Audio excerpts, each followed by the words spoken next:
So yesterday, FAROUK Kibet, who is President William Ruto's PA, together or accompanied by other politicians, decided to go to Nyatike, that is Migori County. What ended up happening is something that they had not planned, something that ended up shocking everybody who was there.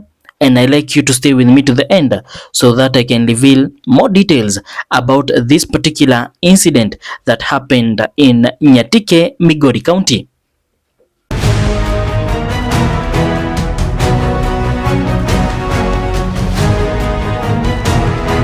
Welcome back, ladies and gentlemen, to another interesting video where we will be looking and trying to understand how armed men interrupted a function attended by President Ruto's PA, that is FAROUK Kibet, ODM party leader, that is Honorable Raila Amolo Odinga, and other top government officials including Cabinet Secretary Opiyo Wandayi, Governor Achilo Anyako, and other top politicians. Yesterday, being on Sunday, most politicians choose to attend Sunday services, do homecoming ceremonies, just to socialize with Kenyans, socialize with their communities, worship in churches together with other Christians. And it was no different for the president's PA, FAROUK Kibet. This event had been organized for CS Opiyo Wandayi. It was a fundraiser event, and something very shocking happened. A lot of people up to this point don't actually understand how it happened, who paid this man, what was the actual intention of this particular men who are there carrying weapons, including pangas or machetes as you may call them. And even before we continue, let me ask you to kindly join our YouTube channel by clicking the subscribe button. If you have already done that, kindly give this video a like, and finally click the notification icon on so that next time when we upload a new video, YouTube will automatically recommend it to you. So let me first of all read something for you so that we can continue, and then at the end I have an interesting question that I would like you to help me answer. So, courtesy of Kenyan Digest, Nyatike, Migori County, panic erupts as machete wielding men disrupt a fundraiser attended by Cabinet Secretary Opiyo Wandayi, Governor Anyako, and FAROUK Kibet. As at the time of publication, no injuries were reported, and that is to anybody who had attended that event. And also, the readers are yet to comment. Those readers who are there at the moment, at the time of publication, they have not reacted to what happened, but it is something that caused a standstill at that ceremony.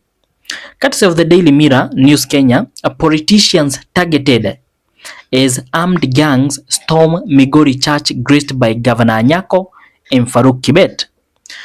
So, the reason why this story has captured the attention of many Kenyans is because those men who decided to storm this fundraiser event were not there to attack the attendees or to disrupt the event. It seemed like they were on a target, they were targeting somebody.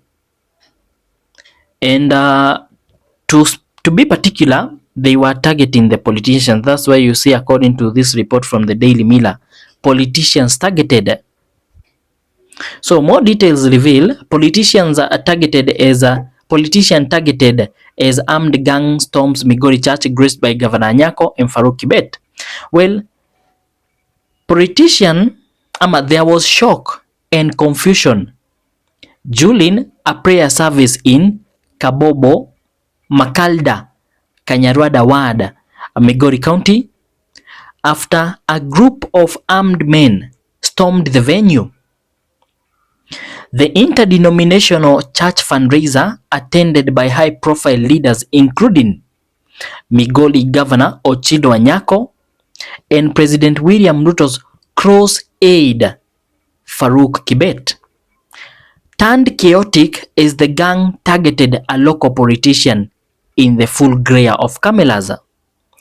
So according to the information that we are getting from here is these armed men were not there to attack maybe the locals of that area. They were targeting a local leader from that region in front of the governor, in front of President Ruto's close aide, that is FAROUK Kibet, in front of the cameras.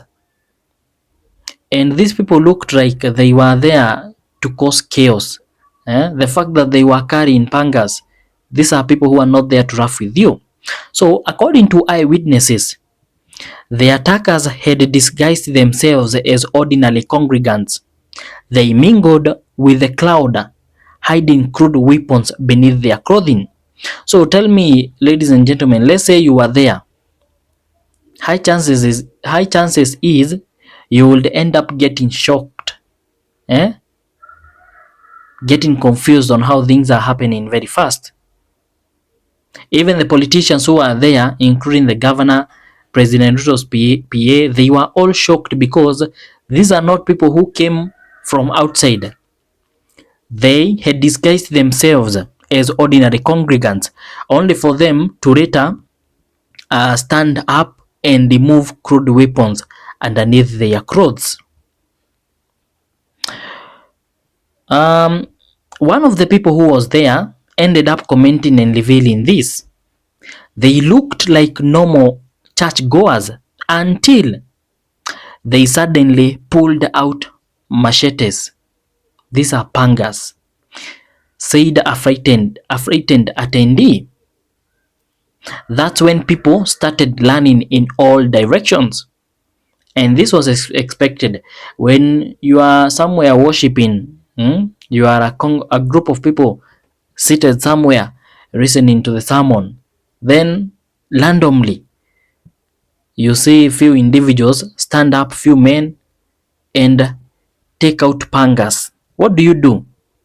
It is expected you run away because you don't want to be somewhere where men with pangas are acting like they want to harm somebody. Videos shared by Kenyans.co.ke captured the moment the large crowd began to panic. People screamed, stumbled, and rushed towards safety as the attackers closed in on the unidentified politician. So when these guys removed their pangas, it resulted to people running in all directions, screaming, asking for help. But the attackers were focused. They started closing in, or maybe getting closer to the person who they were targeting. Another local woman told the journalist this. It was terrifying. Everyone was just trying to escape for their lives. So up to this moment, ladies and gentlemen, it is not yet known who the actual politician who had been targeted was. Others say it was a local politician from that area. Others say it might be another politician who was among the politicians who was there. But at the moment, it is not known who it was. It is also not known who had sent these people. Did they themselves decide that they wanted to do this, or was somebody pushing them to do this, maybe paying them? Why did they have that intention of wanting to harm somebody, a politician, a local leader, whoever? These are questions which are going to get answers only with time, maybe after investigations, because for something like this to happen in front of a governor, in front of a president's PA, in front of Raila Odinga, in front of a CS Opiyo and I, this is something that must be taken seriously, investigations to be conducted, because people want answers. People are not ready for These times where you just go to an event and you just find out that goons are amongst you. So that's the story. I'd like to hear your thoughts on that story. And before you leave, I have this question. Gen Zs have become very influential in the Kenyan political scene, with them even making the president change some of the big decisions that he has made with his government. But is the influence of Gen Zs going to end up into real numbers in the ballot? There is this survey that has been done by NTV, and they have revealed something about the Gen Z influence. When we talk about the youth, we are talking somewhere between the age of 18 to 34 years old. Into perspectives, this age comprises of 17.8 million Kenyans. And out of the 17.8 million Kenyans aged between 18 and 34, 14 million of them are Gen Z, and they are eligible to vote come 2027. This is a very big number, ladies and gentlemen. Just to put it into perspective, last year's general election, the total of votes which were casted for William Samoei Ruto and Raila Odinga, they were about 12 million there, maybe 12 to 13. Now just imagine the Gen Z alone who are eligible to vote comprise of 14 million, that's exempting the other ages. These are people who, if they decide to vote, they can make a very big difference. But are they going to vote? Do you think that the Gen Z influence is going to be taken to the ballot? Or is the Gen Z movement just something for the streets, something for social media?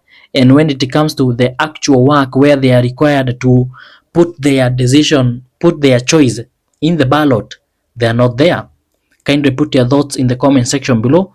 I'll make sure to check them. Before you leave, make sure to join us by subscribing, by clicking the like button, and by clicking the notification icon on. Bye bye.